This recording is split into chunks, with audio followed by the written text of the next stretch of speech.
अस्सलाम वालेकुम dear students.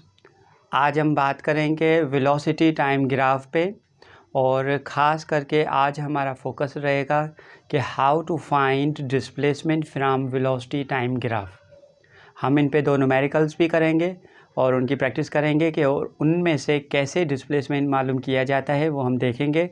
तो सबसे पहले हम इनके बेसिक ग्राफ देखें कि अगर वेलोसिटी टाइम ग्राफ हमें यूँ स्ट्रेट लाइन मिले तो इसका मतलब ये है कि टाइम गुज़रता जा रहा है, वेलोसिटी में कोई चेंज नहीं आ रही। तो इसका मतलब कि ये जो है यूनिफॉर्म वेलोसिटी है और इसमें एक्सेलरेशन जो है वो ज़ीरो है। अगर हमें वेलोसिटी टाइम ग्राफ यूँ मिले तो इसका मतलब ये है कि वेलोसिटी में इंक्रीमेंट और टाइम का जो इजाफा है इसको हम कहते हैं equal change in velocity in equal time interval. तो इसमें इसका मतलब वेलोसिटी चेंज हो रही है, इसमें एक्सेलरेशन है, इस एक्सेलरेशन को हम कहेंगे यूनिफॉर्म एक्सेलरेशन। यूनिफॉर्म एक्सेलरेशन यानी वेलोसिटी में चेंज आ रही है, एक्सेलरेशन तो है लेकिन कौन सी एक्सेलरेशन है? यूनिफॉर्म एक्सेलरेशन है। नंबर 3, अगर वेलोसिटी टाइम ग्राफ हमें कुछ यूँ मिले तो इसमें भी वेलोसिटी चेंज हो रही है विथ टाइम, लेकिन एक्सेलरेशन इसमें भी है लेकिन इसमें इक्वल रेट से वेलोसिटी चेंज नहीं हो रही। तो इसमें हम कहेंगे एक्सेलरेशन है लेकिन कौन सी एक्सेलरेशन है? वेरिएबल एक्सेलरेशन है। तो ये वाला ग्राफ जो है वो हमें क्या बताएगा? वेरिएबल एक्सेलरेशन हमें बताएगा। अच्छा, उसके बाद अगर हमें वेलोसिटी टाइम ग्राफ कुछ यूँ मिले तो इसका मतलब क्या है कि शुरू में देखें t=0 पे वेलोसिटी है मैक्सिमम, फिर जैसे जैसे टाइम गुज़रता जा रहा है तो इसकी वेलोसिटी आप नोट करें कम होती जा रही है, वेलोसिटी कम होती जा रही है। तो इसका मतलब इस वाली एक्सेलरेशन को हम कहेंगे डेसिलरेशन, जिसमें वेलोसिटी कम हो रही है। इस एक्सेलरेशन को हम कहेंगे नेगेटिव एक्सेलरेशन।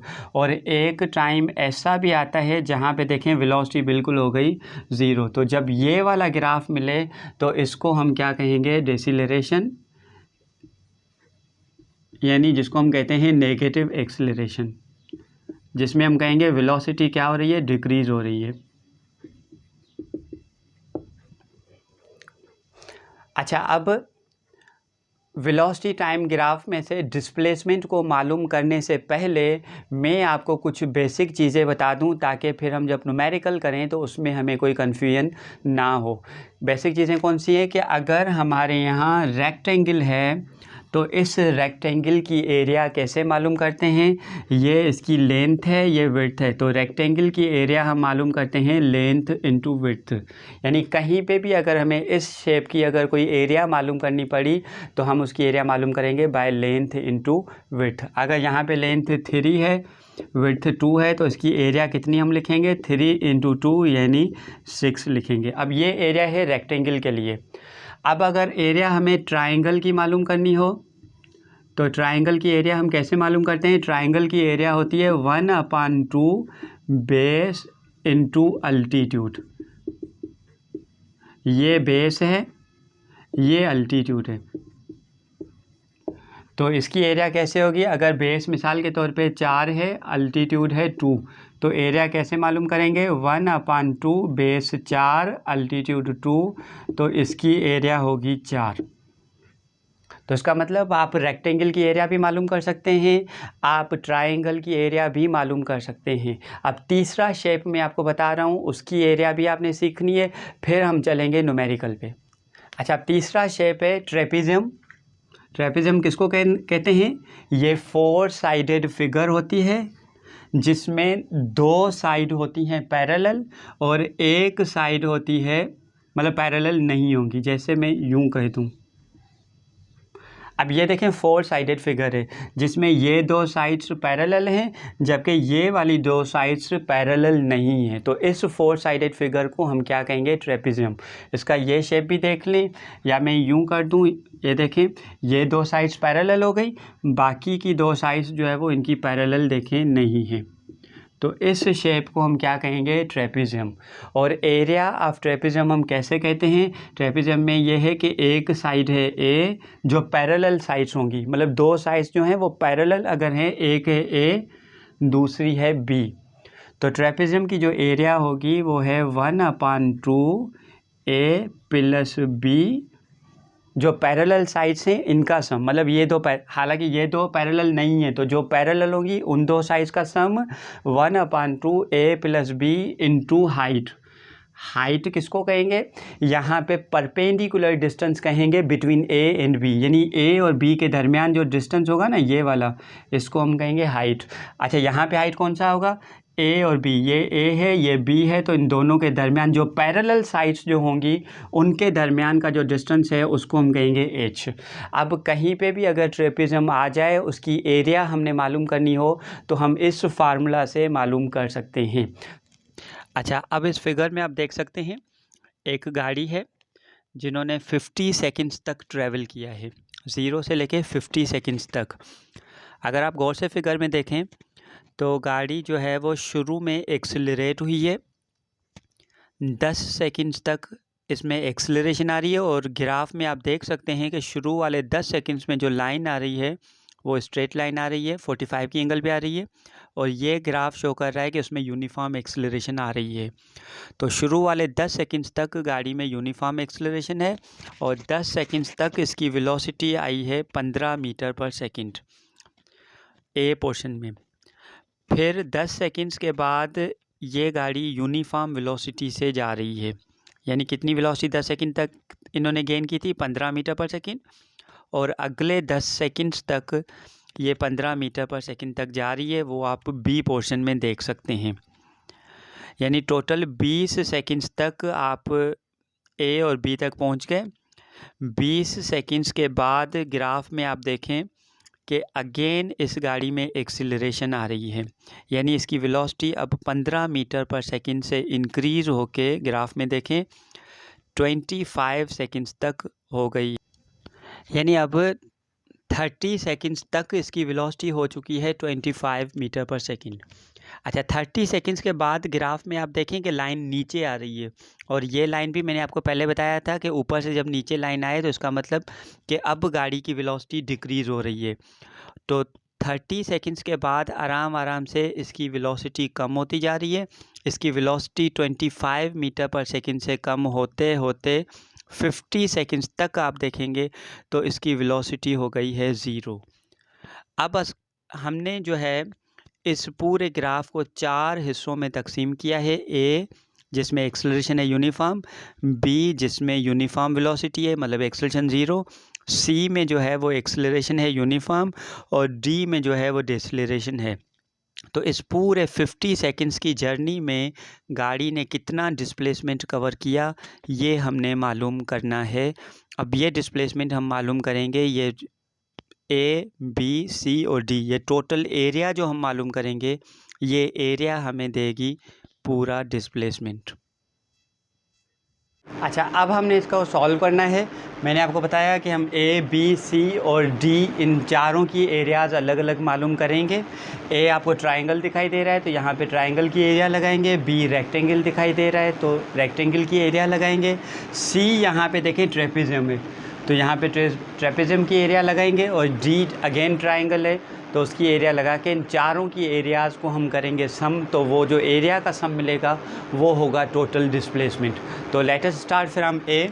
अब ए एरिया जो है ट्रायंगल की एरिया हम कैसे मालूम करते हैं, ये ए की एरिया, ट्रायंगल की एरिया मालूम करते हैं 1/2 बेस इंटू अल्टीट्यूड। तो area is equal to 1/2, base कितना है यहाँ से लेके यहाँ तक, तो 0 से लेके 10 तक ये जो डिस्टेंस है ये बेस हम कह रहे हैं 10, और अल्टीट्यूड है यहाँ से लेके यहाँ तक, तो ये वाला जो डिस्टेंस है ये 15 है, तो हम अल्टीट्यूड यहाँ पे रखेंगे 15। ये एरिया मिलेगी हमें ए हिस्से की जो 10 × 15 150 डिवाइडेड बाई 2 होगा 75, तो ये एरिया मिली हमें पोर्शन ए की। अब हम मालूम कर रहे हैं बी की एरिया। अब बी जो है वो रेक्टेंगल है और इसकी एरिया होगी लेंथ इंटू विड्थ। तो लेंथ है यहाँ से लेके यहाँ तक, अगर आप गौर से फिगर में देखें ट्रेन से लेके 20 तक, तो बीच वाला जो पोर्शन होगा 20 माइनस 10 तो होगा ट्रेन, और इसकी विड्थ है ये वाला पोर्शन। तो यहाँ से लेके यहाँ तक जो डिस्टेंस है वो डिस्टेंस है 15। तो इसका मतलब यहाँ से लेके ये वाला जो है वो 15 है, तो ये एरिया बनेगी 150। दो हिस्सों की एरिया मिल गई। अब आ जाए हम एरिया मालूम करें ट्रेपेजियम की, सी की एरिया। अब सी की एरिया कैसे मालूम करें, मैंने कौन सा फार्मूला आपको बताया था, 1/2 A + B × H। अब A है एक साइड मतलब यहाँ से, अब ये वाला पोर्शन A, ये वाला पोर्शन, ये वाली साइड है B। तो A की लेंथ है यहाँ से लेके यहाँ तक कितना डिस्टेंस मैंने आपको बताया 15, और B है ये साइड। तो यहाँ से लेके ये वाला जो डिस्टेंस है ये है 25। और हाइट के लिए मैंने आपको क्या बताया था, इन दोनों के दरमियान परपेंडिकुलर डिस्टेंस। तो यहाँ से लेके ये वाला जो डिस्टेंस है 20 और 30, ये जो डिस्टेंस है ये है ट्रेन। तो ये बना ट्रेन। तो एरिया कितनी बनेगी अब इसकी, ये 2 का टेबल, 5, 25 + 15 40, और 40 × 5, तो ये बना 200। तो ये एरिया हमें मिली पोर्शन सी की। लास्ट में हमने एरिया मालूम करनी है डी की, उसके बाद सारों को जब हम सम करेंगे तो हमें मिलेगा टोटल डिस्प्लेसमेंट। तो डी की एरिया हम कैसे मालूम करें, ये ट्राइंगल है, तो ट्राइंगल की एरिया कैसे बताते हैं, 1/2 बेस इंटू अल्टीट्यूड।